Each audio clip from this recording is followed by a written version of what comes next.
ఈ రోజు నేను అందరి సమక్షంలో చెప్తున్నాను, అయ్యా రేవంత్ రెడ్డి, నువ్వు గాని రేవూరు ప్రకాష్ రెడ్డి గాని వాళ్ళ తాత గాని వాళ్ళ అయ్య గాని ఎవరైనా గాని నేనే ఇక్కడ ఎమ్మెల్యేని,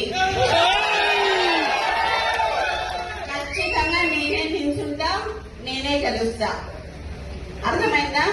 ఈ సందర్భంగా నేను నీకు ఇక్కడ నుంచే చెప్తున్నా, నువ్వు ఇప్పుడు రాజీనామా చేయమని చెప్పు. ఇప్పుడు ఇద్దరం నిల్చున్నాము, ఎవరు గెలుస్తారో చూద్దాము. నువ్వు వచ్చి క్యాన్వసింగ్ చేయి, నువ్వు వచ్చి క్యాన్వసింగ్ చేయి రేవూరు ప్రకాష్ రెడ్డికి. నేను ఇండిపెండెంట్ అయినా నిల్చుంటా. ఒకవేళ కాంగ్రెస్ పార్టీ టికెట్ ఇవ్వకపోతే ఎట్లయినా కూడా నేను గెలుస్తా అని చెప్తున్నా. ఈసారి పర్కాల ఎమ్మెల్యేగా నేను పోటీ చేస్తానని ఈ సందర్భంగా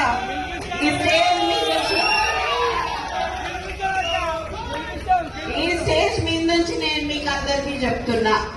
ఇది గతంలో చెప్పినా, కానీ ఇవాళ నేను ఎందుకు చెప్తున్నా అంటే 2 ఏళ్లుగా గెలిపేయమని చెప్పి అసందర్భంగా మాట్లాడిండు కాబట్టి, అనవసరంగా నన్ను రెచ్చగొట్టిండు కాబట్టి నేను ఇలా రావాల్సి వచ్చింది, ఇంకా మాట్లాడాల్సి వచ్చింది. నీ ఇంకా బయటికి తీయాల్సిన చాలా ఉంటాయి. నువ్వు ఇంటెలిజెన్స్ రిపోర్ట్స్ తెప్పించుకొని ఇవాళ అందరు మా లీడర్లు అందరు ఇళ్ల దగ్గర పోలీసులను పెట్టావు. నువ్వు ఇంటెలిజెన్స్ రిపోర్ట్ తెప్పించుకొని ఎందుకంత భయం నీకు? నువ్వు మాట్లాడింది తప్పని నీకు కూడా తెలుసు కాబట్టి. కొండా మురళి మంచోడు కాబట్టి ఇప్పటి వరకు బయట మాట్లాడలేదు, కొండా సురేఖ మంచిది కాబట్టి మాట్లాడలేదు. చిత్తగట్ల కాదు,